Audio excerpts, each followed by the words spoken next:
মাধ্যমিক 2027 second summative পরীক্ষা প্রায় চলেই এসেছে, আর এক মাস পরেই পরীক্ষার ঘন্টা বেজে যাবে। কিন্তু আমি একদম শিওর, যারা অ্যাডভেঞ্চার একাডেমি থেকে ভৌত বিজ্ঞানটা পড়ছে, যারা রেগুলার প্র্যাকটিস গুলো করছে, রিভিশন যেগুলো করাচ্ছি সেগুলো করছে, যেভাবে বলেছি সেইভাবেই প্রিপারেশন নিচ্ছে, তাদের আর যাই হোক ভৌত বিজ্ঞান কোনোদিনও খারাপ হতে পারে না। তোরা ফার্স্ট সামেটিভেও কাঁপিয়েছিস, সেকেন্ড সামেটিভেও কাঁপাবি, টেস্টেও কাঁপাবি, মাধ্যমিক এমনি কেঁপে যাবে। আমি তোকে প্রমিস করে রাখছি, একটা প্রশ্ন বাইরে থেকে আসবে না, সবকিছু যেমন করাবো তেমনি ছেপে যাবে। তোরা বারবার বলেছিস দাদা একের পর এক চ্যাপ্টার হচ্ছে, একটু তড়িৎ প্রবাহ রাসায়নিক বিক্রিয়াটা নিয়ে কিছু বলো। দেখবি এই চ্যাপ্টারটার মূল ভিত্তি, মেন কনসেপ্ট আমি কিছুদিন আগে আমার চ্যানেলে একটা পকেট ধামাকা করে দিয়েছি। আর আজকে এই চ্যাপ্টার থেকে যে প্রশ্নগুলো বারবার আসে, যেগুলো মোস্ট ইম্পর্টেন্ট কোশ্চেন, সেগুলোকে নিয়ে এসেছি। এই প্রশ্নগুলো আগেও পরীক্ষাতে এসেছে, তোদের সেকেন্ড সামেটিভেও ছেপে যাবে, আর মাধ্যমিক 2027-এও ছেপে যাবে। ধামাকা শুরু করা যাক। হ্যালো এন্ড ওয়েলকাম সবাইকে আমার ইউটিউব চ্যানেল অ্যাডভেঞ্চার একাডেমির আরো একটা নতুন ভিডিওতে।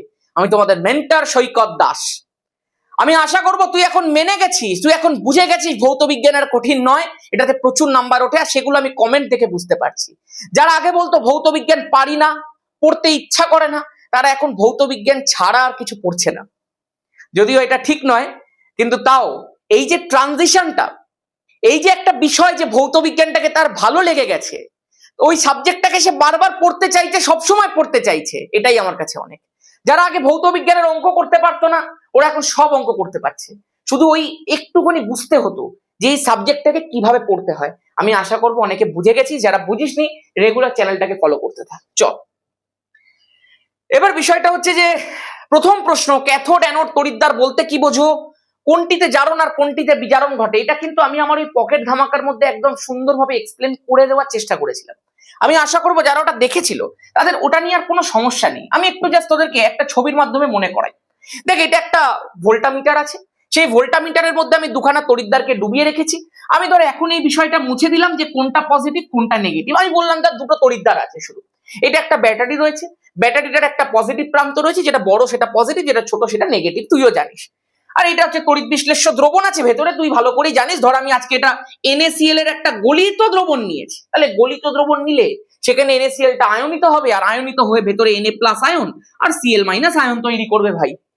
এবার তুই আমাকে বল, যার চারপাশে পজিটিভ মানুষজন থাকে সে নিজেও পজিটিভ হয়, আর যার চারপাশে নেগেটিভ মানুষজন থাকে সে নিজেও নেগেটিভ হয়। তাহলে ব্যাটারির পজিটিভ প্রান্তের সঙ্গে যে তড়িৎদ্বারটা যুক্ত সে নিজেও পজিটিভ, আর ব্যাটারির নেগেটিভ প্রান্তের সঙ্গে যে তড়িৎদ্বারটা যুক্ত সে নিজেও নেগেটিভ ভাই। এবার তুইও ভালো করে জানিস, আমিও ভালো করে জানি যে অপোজিট চার্জ একে অপরকে অ্যাট্রাক্ট করে।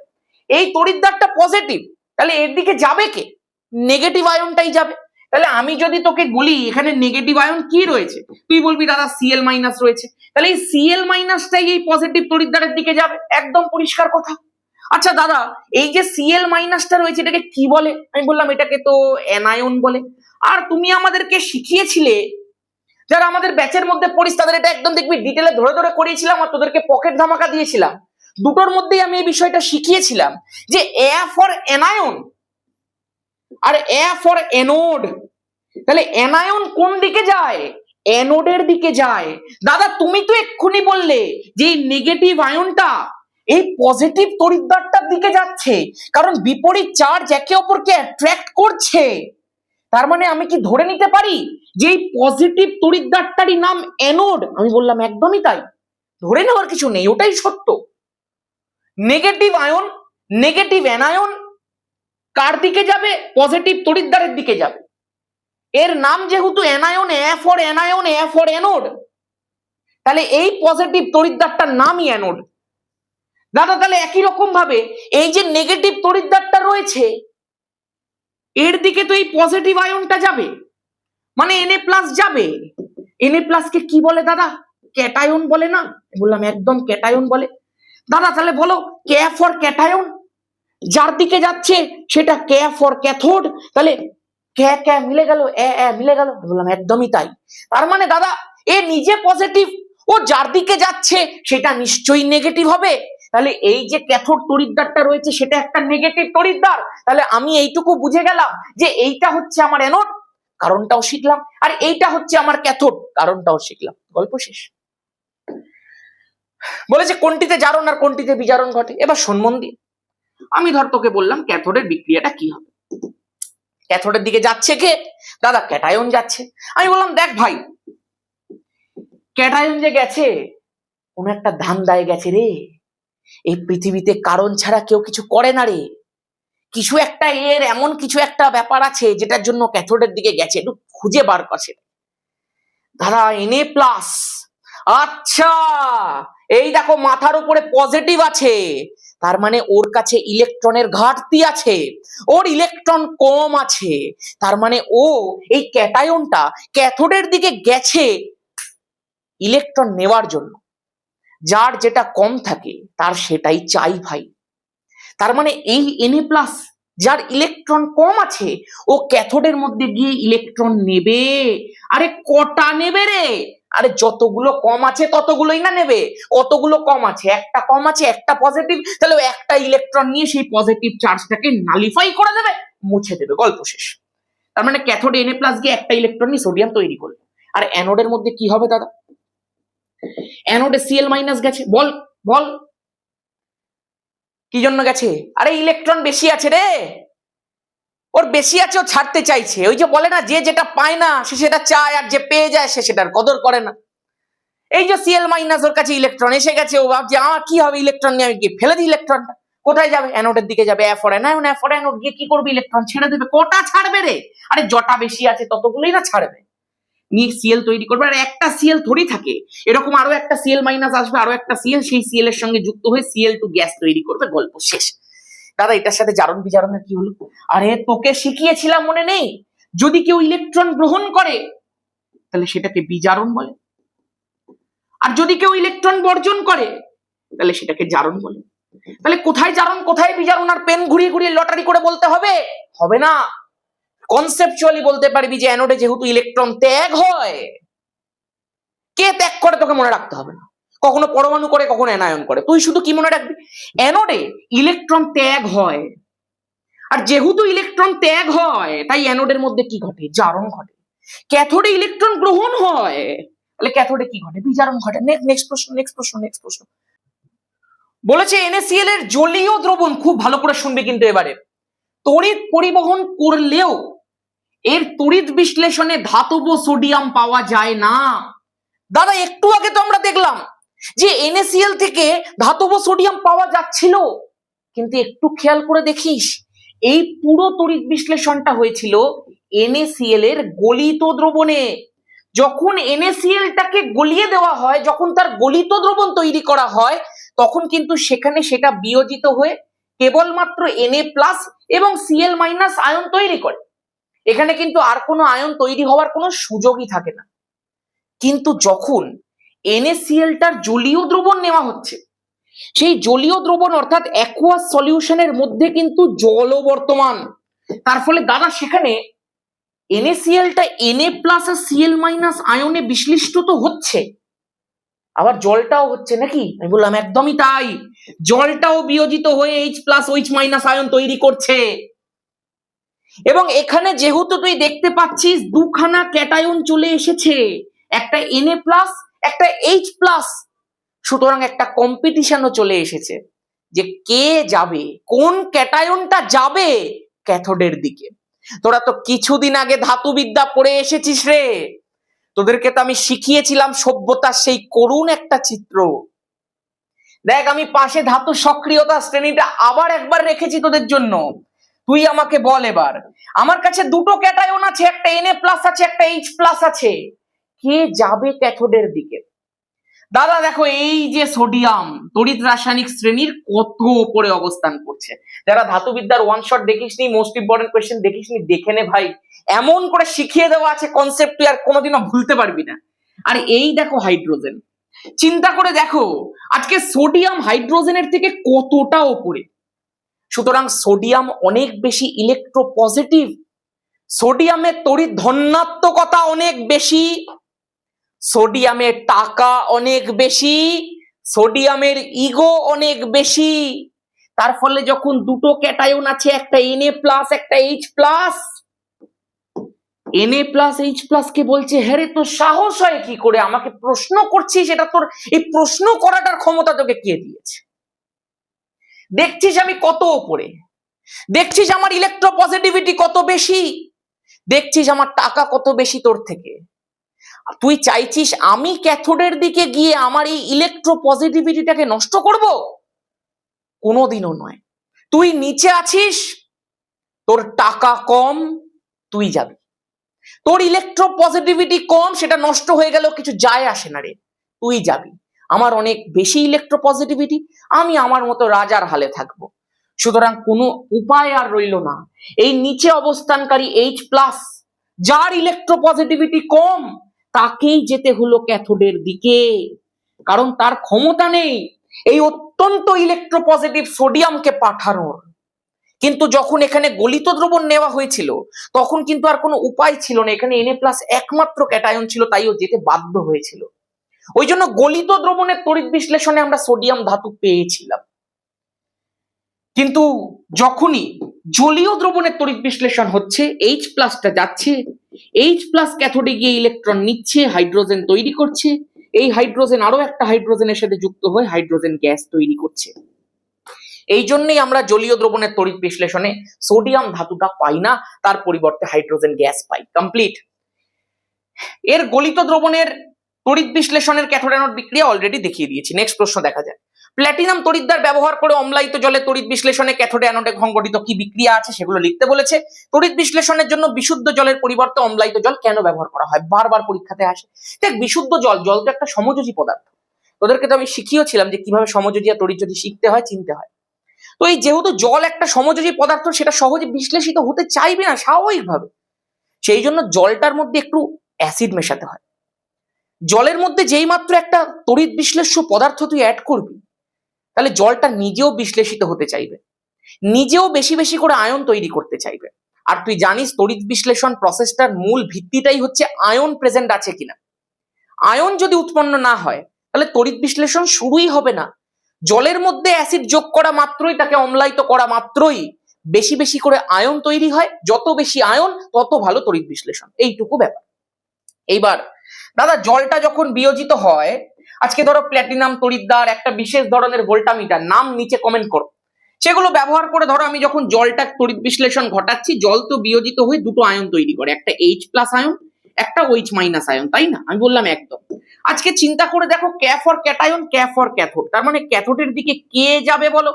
ক্যাটায়ন যাবে, ক্যাটায়নটাকে H+। কিন্তু আমি সবসময় বলি এটাকে 4 ধরে নে, 4H+ ধরে নে। কেন? তার কারণটা তুই এক্ষুনি বুঝতে পারবি। আরে অ্যানোডের দিকে কে যাবে দাদা? আরে অ্যানোডের দিকে অ্যানায়নই যাবে। কে অ্যানায়ন আছে? OH- আছে, তাহলে OH- যাবে। ওই একই রকম ভাবে আমি তোকে বলবো একটা 4 ধরে নে। এবার চিন্তা করে দেখ ভাই, খুব মন দিয়ে শোন, আজকে ক্যাথোডের দিকে যে H+টা গেল, কতগুলো H+? 4টে H+। আমি যদি তোকে বলি একটা H+, তার কটা ইলেকট্রনের ঘাটতি? একটাই ইলেকট্রনের ঘাটতি। একটা H+ এর একটাই ইলেকট্রনের ঘাটতি আছে ভাই। তাহলে 4টে H+ এর কতগুলো ইলেকট্রনের ঘাটতি দাদা? আরে 4টের ঘাটতি, যার জটার ঘাটতি সে ততগুলো নেবে। তাহলে 4টে H+ 4টে ইলেকট্রন নেবে, নিয়ে কি করবে? আরে নিয়ে 4টে H তৈরি করবে। কারণ যদি Na+ ইলেকট্রন নিয়ে Na তৈরি করে, তাহলে H+ ইলেকট্রন নিয়ে H তৈরি করবে। 4টে H+ 4টে ইলেকট্রন নিয়ে 4টে H তৈরি করবে। আর 4টে H এইভাবে থাকে না রে ভাই, 2H2 তে কনভার্ট হয়ে যায়, হাইড্রোজেন গ্যাসে পরিণত হয়ে যায়। 4খানা হাইড্রোজেন পরমাণু যদি পাশাপাশি থাকে না, দুটো দুটো করে জোটবদ্ধ হয়ে একটা করে গ্যাসের মলিকিউল তৈরি করে ফেলে। তার ফলে দাদা পরিষ্কার হয়ে গেল, আমরা যেটা পড়েছিলাম সেটাই সত্যি, যে অম্লায়িত জলে তড়িৎ বিশ্লেষণ করলে ক্যাথোডে হাইড্রোজেন গ্যাস পাওয়া যায়, আর সেটা দেখতেও পাওয়া গেল। আমি বললাম একদম। অ্যানোডে দেখো OH- গেছে দাদা, একটা OH- এর কাছে একটা ইলেকট্রন বেশি আছে, আমি দেখতে পাচ্ছি। আমি বললাম ভেরি গুড। তাহলে দাদা 4টে OH- এর কাছে 4টে ইলেকট্রন বেশি থাকবে? আমি বললাম একদম। তাহলে ও 4টে ইলেকট্রনকে ছেড়ে দেবে। যদি 4টে ইলেকট্রনকে ছেড়ে দেয় দাদা, তাহলে ভাবো তো 4খানা OH তৈরি হয়ে গেল না? হ্যাঁ, একদমই তাই। OH- যদি ইলেকট্রন ছাড়ে তো OH এ কনভার্ট হবে। 4টে OH- 4টে ইলেকট্রন ছাড়লে 4টে OH এ কনভার্ট হবে। তো 4টে OH আমি পাশাপাশি লিখেছি, দেখ তো এটাকে এইভাবে লেখা যায় কিনা। এই একটা অক্সিজেন যুক্ত হয়ে তৈরি করলো O2। বল আর কি কি পড়ে আছে? 4টে হাইড্রোজেন পড়ে আছে আর 2টো অক্সিজেন পড়ে আছে। আরে 4টে হাইড্রোজেন 2টো অক্সিজেন 2 অণু জল ছাড়া আর কি তৈরি করবে বল?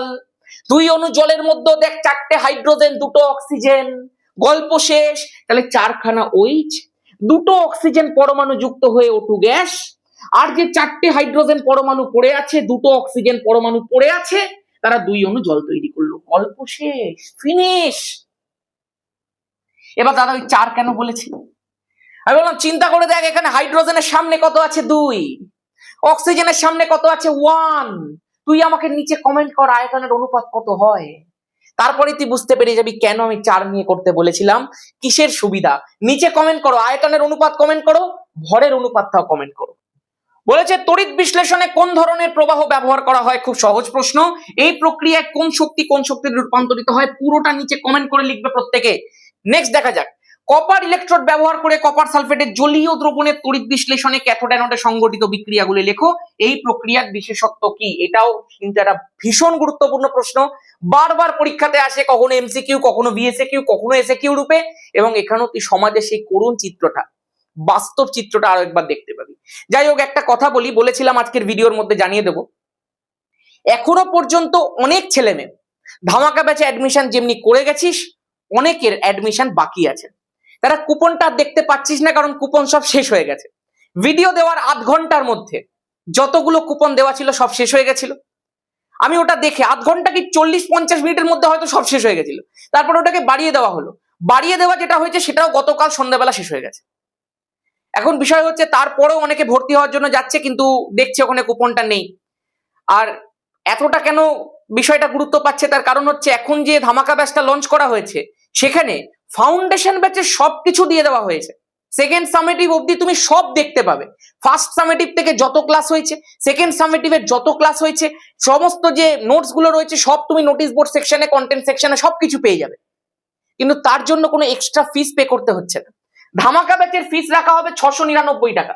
যারা অগাস্ট মাসে ভর্তি হবি সেকেন্ড সামেটিভের পর টেস্ট আর মাধ্যমিকের একদম প্রিমিয়াম লেভেলের প্রিপারেশন করার জন্য, তাদেরও 699 টাকাই পে করতে হবে। আর এখন যারা আর্লি অ্যাক্সেসে ভর্তি হচ্ছে তাদেরও কোনো এক্সট্রা ফিস পে করতে হচ্ছে না, 699 পে করতে হবে। কিন্তু তার পরিবর্তে তারা ফাউন্ডেশন ব্যাচটা পুরোটা পেয়ে যাচ্ছে, যেটা 400 রুপিস ফিস ছিল। এইটা একটা সুবিধা, এবং সেইটা অবশ্যই সবার জন্য হয়নি।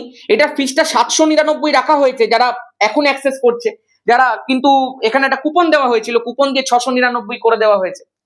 এখন যখন সবাই একবার কুপনটা দেখে নিয়েছে, তখন কুপন ছাড়া অ্যাডমিশন করতে গিয়ে বলছে দাদা আমার কুপন দরকার, কুপন ছাড়া কি করে অ্যাডমিশন করব? তো বিষয়টা হচ্ছে সবসময় কুপনটাকে অ্যাক্টিভ রাখা যায় না, একটা সার্টেন নাম্বার অফ কুপন থাকে, সেটা শেষ হয়ে গেছে।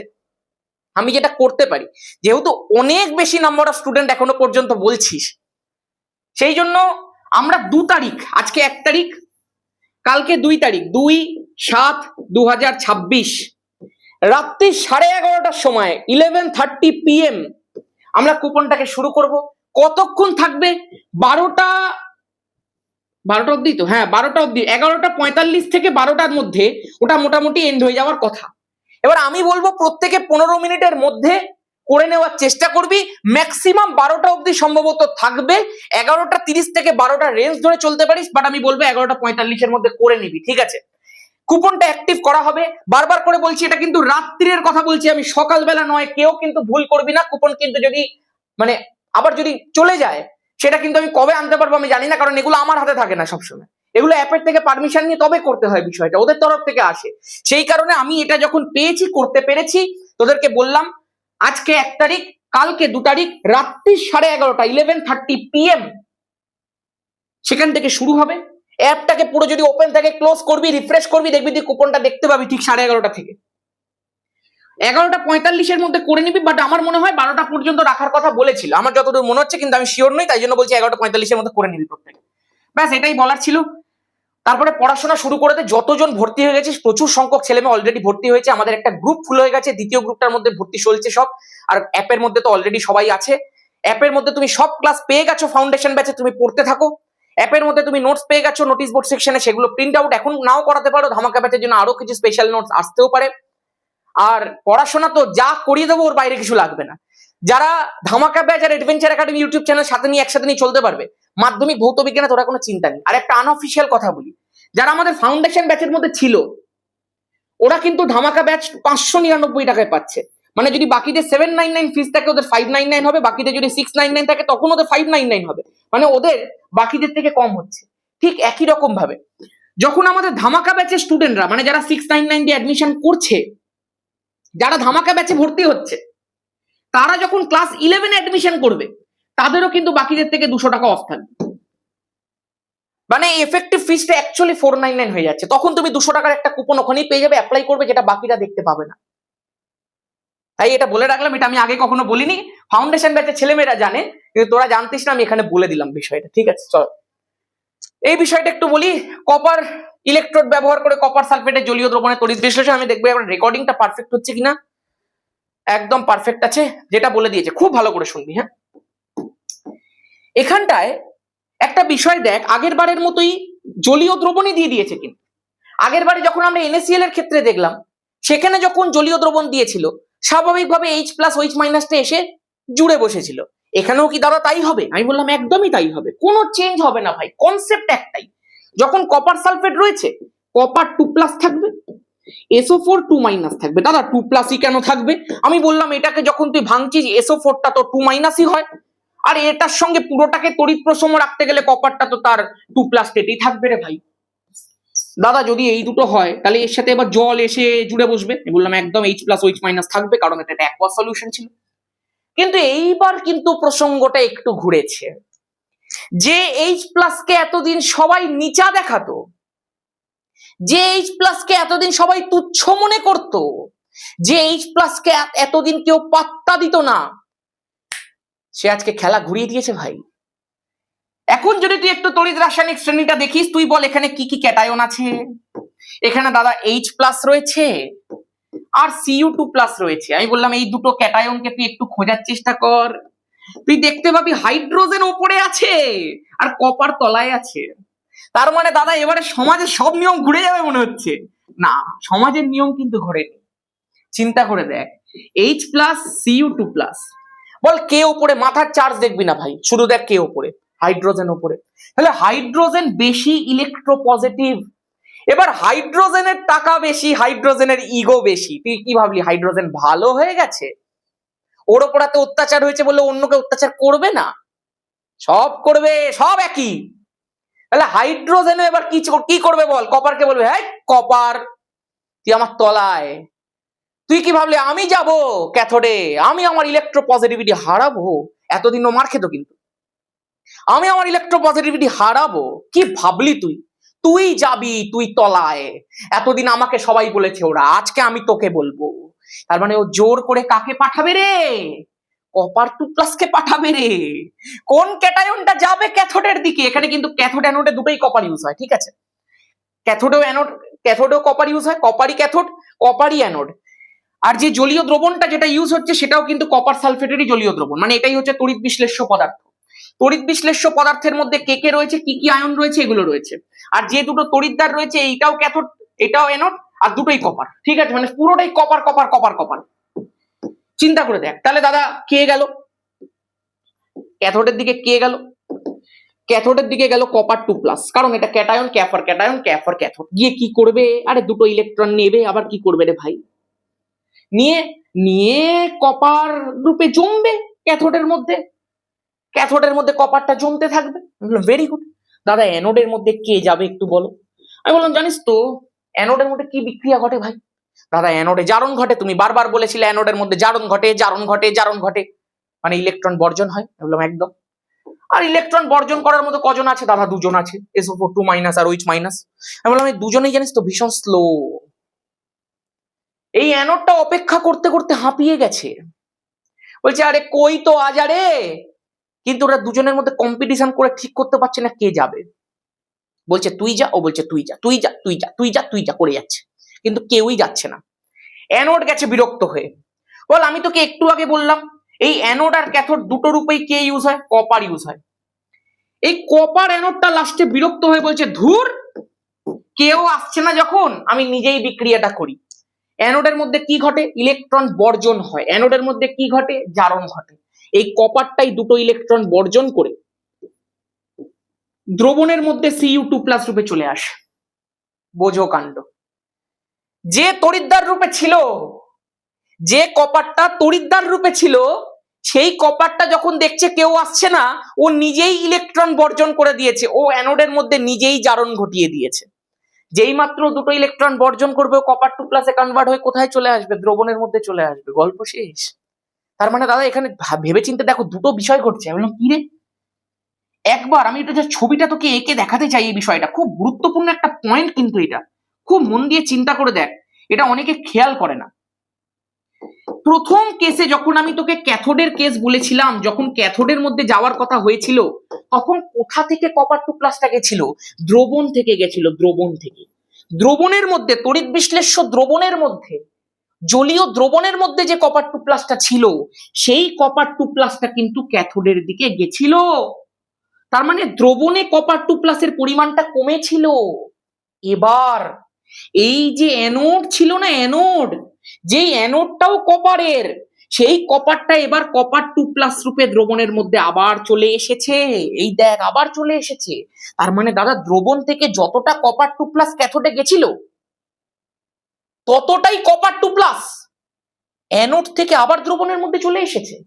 মানে দ্রবণ থেকে ক্যাথোডে যাচ্ছে, অ্যানোড থেকে দ্রবণে আসছে। দ্রবণ থেকে ক্যাথোডে যাচ্ছে, অ্যানোড থেকে দ্রবণে আসছে।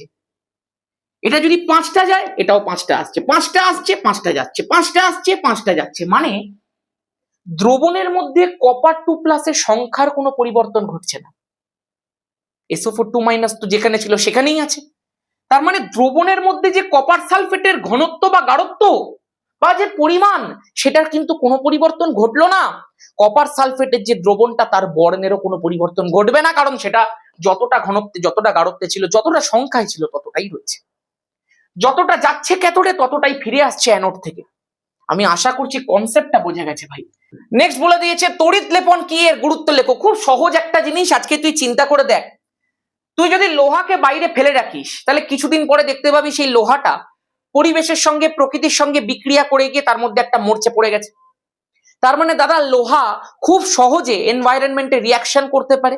যারা খুব সহজে রিয়াকশন করে নেয়, যারা খুব সহজে বিক্রিয়া করে ক্ষতিগ্রস্ত হয়, তাদেরকে আমরা বলি বেশি সক্রিয় ধাতু। এই সমস্ত বেশি সক্রিয় ধাতুগুলোকে বা সংকর ধাতুগুলোকে ক্ষতির হাত থেকে বাঁচানোর জন্য তাদের উপরে একটা লেয়ার চাপানো হয়, একটা প্রলেপ চাপানো হয়। কার প্রলেপ চাপানো হবে? যারা সহজে রিয়াকশন করে না, যারা সহজে ক্ষতিগ্রস্ত হয় না, মানে যারা কম সক্রিয়। যেমন যেমন সোনা হতে পারে। ওই বেশি সক্রিয় লোহাটার উপরে আমরা যদি একটা কম সক্রিয় সোনার প্রলেপ চাপিয়ে দিই, তাহলে এনভায়রনমেন্টে মুক্ত অবস্থায় কে আছে? সোনা রয়েছে, যেটা কম সক্রিয়। ওই কম সক্রিয় হওয়ার জন্য সে রিয়াকশনও করবে না, আর ভেতরের বেশি সক্রিয় ধাতুটা বেঁচেও যাবে। এটাই হচ্ছে তড়িৎ লেপন। একদম বোঝা গেছে যে কোন একটা বেশি সক্রিয় ধাতু বা সংকর ধাতুর উপর যদি কোনো কম সক্রিয় ধাতু প্রলেপ হিসেবে দেওয়া হয়, তখন সেটাকে আমরা তড়িৎ লেপন বলে থাকি। এর গুরুত্ব কি? এটা অনেক সময় সৌন্দর্য বৃদ্ধির কাজে ইউজ করা হয়, আবার কখনো কখনো রক্ষা করার কাজেও ইউজ করা হয়। ঠিক আছে, এগুলো সহজ প্রশ্ন। তড়িৎ বিশ্লেষণ পদ্ধতিতে লোহার চামচের ওপর নিকেলের প্রলেপ দিতে তড়িৎ বিশ্লেষ্য ক্যাথোড অ্যানোড রূপে কি কি ব্যবহার করে। এই দেখবি এর পুরো নলেজটা দেখবি আমি পকেট ধামাকার মধ্যে দিয়েছিলাম, যে কেন অ্যাকচুয়ালি ইউজ হয়। যখনই বলে দিয়েছে লোহার চামচের ওপরে নিকেলের প্রলেপ তোকে দিতে হবে, তাহলে স্বাভাবিক আমরা জানি আমরা ক্যাথোড রূপে কাকে ইউজ করি বল? যার ওপরে প্রলেপ দিতে হবে। কার উপরে প্রলেপ দিচ্ছে? লোহার চামচের ওপরে। তাহলে লোহার চামচকে আমরা ক্যাথোড রূপে ইউজ করব। আর কার প্রলেপ দিচ্ছি বল? নিকেলের প্রলেপ দিচ্ছি। তাহলে নিকেলটাকেই আমরা অ্যানোড রূপে ইউজ করব। তাহলে অ্যানোড রূপে কি ইউজ হবে? নিকেল ইউজ হবে। গল্প শেষ। নিকেল তো না, নিকেলের কোনো একটা পাত ইউজ হবে। তাহলে ক্যাথোড অ্যানোড রূপে আমি কাদেরকে ইউজ করব? আমার কাছে তো একদম পরিষ্কার, কিন্তু দাদা কেন ইউজ করব? তার আগে আমি একটুখানি তোদেরকে বলে দিই, তড়িৎ বিশ্লেষ্য রূপে কে থাকবে? তোরা জানিস, সামান্য বোরিক অ্যাসিড মিশ্রিত নিকেল সালফেট দ্রবণ। এগুলো সব তোরা এখন জানিস। একটু জাস্ট কনসেপ্টটা বলি। আজকে নিকেলের প্রলেপ দিতে হচ্ছে। যখন নিকেলের প্রলেপ দেব, তখন আমার কাছে দুটো অপশন থাকতে পারে। একটা হচ্ছে আমি নিকেলটাকে অ্যানোডে ইউজ করব, একটা হচ্ছে আমি নিকেলটাকে ক্যাথোডে ইউজ করব। এই দুটোর মধ্যে কোনো একটার মধ্যেই তো ইউজ করতে হবে। এখন তুই জেনে গেছিস যে যার প্রলেপ দেবো তাকে অ্যানোডে ইউজ করবো, কারণটাও তো শিখতে হবে। আমরা যখন অ্যানোডের কথা বলি, অ্যানোডের মধ্যে কি বিক্রিয়া ঘটে ভাই? জারণ বিক্রিয়া ঘটে। আজকে ধর আমি নিকেলটাকে অ্যানোডের মধ্যে ইউজ করছি, তাহলে নিকেলের জারণ ঘটবে, নিকেল দুটো ইলেকট্রন বর্জন করে Na2+ কনভার্ট হবে। কিন্তু অন্যদিকে আমি যদি নিকেলটাকে ক্যাথোড রূপে ইউজ করতাম তখন কিন্তু এই জারণটা ঘটতো না। আজকে নিকেলটা দুটো ইলেকট্রন বর্জন করে Na2+ কনভার্ট হলো, এই যে Na2+টা রয়েছে এটা তো একটা ক্যাটায়ন, আর সেই ক্যাটায়নটা গিয়ে জমবে কোথায়? ক্যাথোডের মধ্যে। আমরা তো চেয়েছিলাম সেটা, যাতে নিকেলের একটা প্রলেপ পড়ে যাক লোহার চামচটার উপরে। নিকেলের প্রলেপটা পড়বে কখন? যখন নিকেল থেকে Na2+ আয়নগুলো গিয়ে গিয়ে গিয়ে গিয়ে লোহার চামচের উপরে জমবে। তাহলে তুমি লোহার চামচটাকে ক্যাথোড রূপে ইউজ করো না ভাই, লোহার চামচটাকে ক্যাথোড রূপে ইউজ করো, আর অ্যানোডের মধ্যে নিকেল রাখো, যাতে নিকেলটা জারণ ঘটতে পারে, যাতে নিকেলটা Na2+ কনভার্ট হতে পারে, যাতে সেটা ক্যাটায়ন হয়। ক্যা ফর ক্যাটায়ন, ক্যা ফর ক্যাথোড। ক্যাটায়ন যাবে কার দিকে? ক্যাথোডের দিকে। তুমি ক্যাথোডের মধ্যে কাকে রেখেছো? লোহার চামচকে রেখেছো। তাহলে ওই Na2+টা গিয়ে কার উপরে জমবে? লোহার চামচের উপরে জমবে। যেটা তুমি চেয়েছিলে সেটাই হলো। কিন্তু যদি উল্টোটা হতো তখন কিন্তু আবার গল্প আলাদা হয়ে যেত, তাই না? চলো, অ্যালুমিনিয়ামের তড়িৎ বিশ্লেষণে ক্রায়োলাইট ফ্লুসপার, তোরা প্রত্যেকে জানিস অ্যালুমিনিয়ামের যে আকরিক আছে অ্যালুমিনা, সেটা 20% নেওয়া হয়। ক্রায়োলাইট যেটা আছে Al3,3NaF, এইটাকে নেওয়া হয় 60%, এবং তার সঙ্গে ফ্লুসপার মেশানো হয় CaF2, সেটাকেও নেওয়া হয় 20%। এই যে পুরো মিক্সচারটা রয়েছে সেইটার গলিত দ্রবণটা তৈরি করা হয়। শুধুমাত্র বিশুদ্ধ অ্যালুমিনা কিন্তু নেওয়া যায় না। কেন দাদা, এটা কেন হয়? কারণ বিশুদ্ধ অ্যালুমিনার গলনাঙ্ক হয় 2050°C। এত বেশি যদি তাপমাত্রা প্রয়োজন হয় তাহলে আর খরচাপাতির চক্করে ধাতু নিষ্কাশন করতে হবে না ভাই। কারণ এত বেশি তাপমাত্রা বজায় রেখে অ্যালুমিনাটাকে গলিত অবস্থায় রাখতে কত খরচ হবে চিন্তা করে দেখতো। এই গলনাঙ্কটাকে তো কমাতে হবে। গলনাঙ্কটাকে কমানোর উপায় হচ্ছে এই মিক্সচারটা তৈরি করা। অ্যালুমিনার সঙ্গে ক্রায়োলাইট আর ফ্লুসপার তুই মিশিয়ে দে। যখনই মিশিয়ে এই পুরোটাকে উত্তপ্ত করা হয় তখন দেখা যায় গলনাঙ্কটা হয়ে গেছে 900°C, which is achievable। খুব একটা বেশি খরচ হবে না এটাতে। তার মানে একটা বিষয় তো দাদা খরচ বাঁচানো, আমি বললাম একদম। আরো একটা বিষয় আছে জানিস তো, এই যে ফ্লুসপারটা রয়েছে সেটা মাধ্যমের সান্দ্রতাকে কমিয়ে দেয়। সান্দ্রতা মানে মানে অভ্যন্তরীণ ঘর্ষণ। আজকে চিন্তা কর, আঠা খুব আস্তে আস্তে যায়, তার মানে ও সান্দ্রতাটা অনেক বেশি। মধু অনেক আস্তে আস্তে যায়, অনেক গাঢ়, তার মানে ও সান্দ্রতাটা অনেক বেশি। যদি বেশি সান্দ্র কোনো একটা তড়িৎ বিশ্লেষ্য হয় না, সেখান থেকে আয়নগুলো চলাচল করতে পারে না। তড়িৎ বিশ্লেষণ প্রক্রিয়াটা তো আয়নের চলাচলের উপর নির্ভর করে, যত স্মুথলি চলাচল করতে পারবে তত ভালো তড়িৎ বিশ্লেষণ। এই মাধ্যমটা সান্দ্রতাটাকে, এই মাধ্যমের অভ্যন্তরীণ ঘর্ষণটাকে, গাঢ়ত্বটাকে কমিয়ে দেয় এই ফ্লুসপার। সেই জন্য এই আয়নগুলো Al3+ আয়ন যেগুলো উৎপন্ন হচ্ছে সেগুলো খুব স্মুথলি রান করতে পারে। এই দুটো কারণের জন্য কিন্তু এই পুরো মিক্সচারটাকে একসাথে গলিয়ে হিট করা হয়। ঠিক আছে, অ্যানোড মাঠ কি তোরা প্রত্যেকে জানিস? যখন কপারের বিশুদ্ধিকরণ হয়, যখন অবিশুদ্ধ কপারকে অ্যানোড রূপে আর বিশুদ্ধ কপারকে ক্যাথোড রূপে ইউজ করা হয়, সেই অবিশুদ্ধ কপার, আজকে চিন্তা করে দেখ, আমি একটু জাস্ট বিষয়টাকে বলি, অ্যানোড ক্যাথোড। তোকে আমি এক্ষুনি একটা জিনিস শিখিয়ে দিচ্ছি, দেখ অ আছে, তাহলে অ্যানোডের মধ্যে কাকে ইউজ করা হবে? অবিশুদ্ধ কপারকে ইউজ করা হবে। কারণ আমরা কপারটা, যেটা অবিশুদ্ধ কপার, যেটাকে আমরা ব্লিস্টার কপার বলছি, সেই ব্লিস্টার কপারটাকে বিশুদ্ধ করতে হবে। সেখান থেকে অশুদ্ধিগুলোকে দূর করে কপারটাকে আমাকে জড়ো করতে হবে ক্যাথোডে। ক্যাথোডের মধ্যে আমি কি নিয়েছি বল? বিশুদ্ধ কপার নিয়েছি। আমি যখনই অবিশুদ্ধ কপারটাকে অ্যানোডে নিলাম, এই অবিশুদ্ধ কপারের মধ্যে যে কপারগুলো রয়েছে তার কি ঘটবে? দাদা অ্যানোডে আছে মানে জারণ ঘটবে। আমি বললাম তাহলে দুটো ইলেকট্রন বর্জন করবে। যখনই বর্জন করলো Cu2+ উৎপন্ন করবে। এই যে ক্যাটায়ন গুলো তৈরি হচ্ছে তারা কোথায় গিয়ে জমবে? সেই একই তড়িৎ লেপনের কনসেপ্ট। কোথায় গিয়ে জমবে ভাই? ক্যাথোডের মধ্যে গিয়ে জমবে। মানে বিশুদ্ধ কপারের ওপরে এই কপার থেকে Copper2+ আয়ন উৎপন্ন হয়ে হয়ে হয়ে হয়ে তারা ক্যাথোডের মধ্যে যখন যাবে, ক্যাথোডের মধ্যে গিয়ে Cu2+টা দুটো ইলেকট্রন নিয়ে কপার রূপে সেখানে জমতে থাকবে। কার উপরে জমবে? বিশুদ্ধ কপারের উপরে জমতে থাকবে। কিন্তু এই যে অবিশুদ্ধিগুলো রয়েছে, অবিশুদ্ধ কপার থেকে কপারটা দুটো ইলেকট্রন ত্যাগ করে Copper2+ রূপে গেল ঠিক, কিন্তু এই যে অবিশুদ্ধিগুলো যেগুলো ছিল সেগুলো তো আর আয়নিত হতে পারে না রে, সেগুলো তো আর ক্যাটায়ন তৈরি করতে পারে না রে। তাহলে এই অবিশুদ্ধিগুলো যাবে কোথায়? কপারটা তো কেটে পড়েছে। অবিশুদ্ধিগুলো এইভাবে অ্যানোডের তলায় জমতে থাকবে।